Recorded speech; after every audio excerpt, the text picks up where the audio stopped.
মধ্যপ্রাচ্যের বিভিন্ন দেশে ইরানকে অবিলম্বে হামলা বন্ধ করার আহ্বান জানিয়ে গালফ কোঅপারেশন কাউন্সিল জিসিসি সেই সঙ্গে জোটের পক্ষ থেকে হুঁশিয়ারি দিয়ে বলা হয়েছে, নিজেদের রক্ষায় সব ধরনের প্রয়োজনীয় ব্যবস্থা নেওয়া হবে।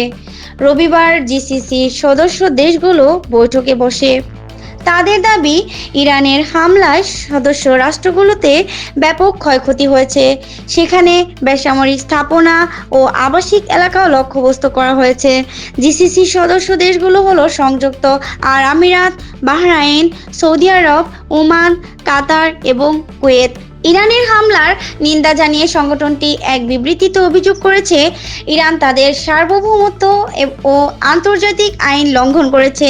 বিবৃতিতে জিসিসি ইরানকে অবিলম্বে হামলা বন্ধ করার আহ্বান জানিয়েছে এবং সংলাপ ও কূটনৈতিক প্রচেষ্টার গুরুত্বের উপর জোর দিয়েছে।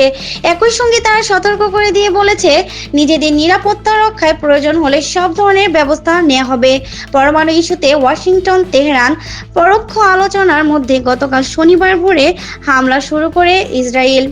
মাত্র 9 মাসের মাথায় ইরানে হামলা চালালো দেশটি। সঙ্গে যোগ দেয় যুক্তরাষ্ট্র। এ সময় তেহরান সহ দেশের বিভিন্ন শহরে বিস্ফোরণ ঘটে। হামলার পরপরই ইরান পাল্টা জবাব দেয়। ইসরায়েল এবং মধ্যপ্রাচ্যের মার্কিন বাহিনী কাজ করে এবং ঘাঁটিগুলো লক্ষ্য করে ক্ষেপণাস্ত্র ও ড্রোন নিক্ষেপ করে। এতে ইসরায়েল, সংযুক্ত আরব আমিরাত, বাহরাইন, কুয়েত, কাতার ও সৌদি আরবে বিস্ফোরণের শব্দ পাওয়া যায়। এবারের হামলায় শহীদ হন ইরানের সর্বোচ্চ ধর্মীয় নেতা আয়াতুল্লাহ আলী খামেনি। নাহিদা, কথা টিভি 71, ঢাকা।